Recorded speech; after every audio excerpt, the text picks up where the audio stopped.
За өнөөдөр бизнесийн боловсрол инновац гэдэг энэ сайхан эрдэмтлэгээний хурлыг зохион байгуулсан хамт олонд амарсан захиралтай хамт олонд барилж байгаагаа илэрхийлье.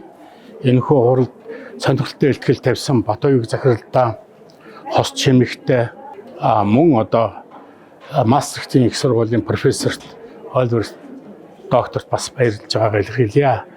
Монголын боловсролыг шинчлэх асуудал бол чанарын асуудлууд байгаа. Өнөөдөр шинэ цаг үед боловсролын чанарыг яаж сайжруулах вэ?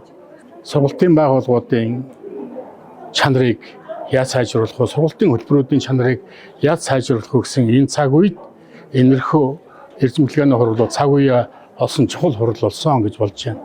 Онл арга зүйн чухал шинэлэг санаануудыг ярьснаас гадна бодит практик дээр ойрын үед яралт авч хэрэгжүүлэх, цаашдаа хэрэгжүүлэх алсын төлөвлөгөө боловсруулах, боловсролын чанарын удирдлагыг сайжруулах, шалгуур үзүүлэлтүүдийг боловсруулах, менежментийг сайжруулах, мөн одоо энэ магадлал итгэмжлэлийн шинэ технологиг бий болгоход энэ эрдэмтэн судлаачдын гаргасан энэ санал зөвлөмжүүд чухал ач холбогдолтой болж байна.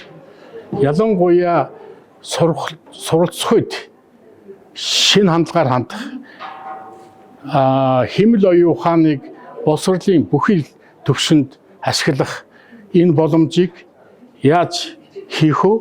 Түүнийг сургалтандаа хөтөлбөртөө сургалтын байгууллагууд яаж ашиглах вэ гэдэг дээр энэ бол олон шинэ инновацуудыг санал болгож байгаа.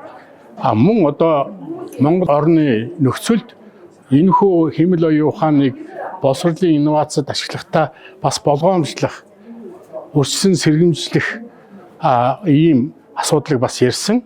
Бэлтгэл ажлуудыг хангах, бэлтгэл ажлуудыг хангаагүй нөхцөлд бас энэ асуудал дээр их болгоомжтой хандах энэ зүйлийг сануулж олон судлаачид үг хэллээ. Энэ бол маш чухал ач холбогдолтой.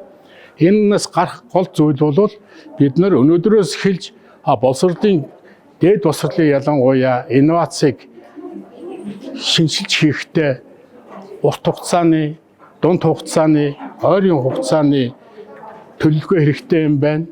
Мөн одоо ялангуяа хэмэл оюун ухааныг сургах, бэлтгэх, чанарын үнэлэхдээ хүмүүсээ сургаж бэлтгэх энэ бодлого эрх зүйн орчныг боловсронгуй болгоход анхаарах ёстой гол зүйлүүд бас ярилцлаа. За энэ сургалтын үр дүнд бүх одоо оролцогчид бол одоо баг болж ажиллаж энэ чиглэлээр өөрийнхөө одоо санал бодлоо ирээдүйн чиглэлээр хийх ажлуудын талаар саналуудаа бичиж хэлэлцүүлсэн. Цаашдаа энэ эрдэмтлэгээний хурлын ач холбогдлыг нэмэгдүүлж бодит хэрэглээ болоход тусдын боллоо гэж ингэж бодож байна. Ингээд энэ хуралд оролцсон, үг хэлсэн, санал хэлсэн хүмүүс талархж байгаагаа илэрхийлье.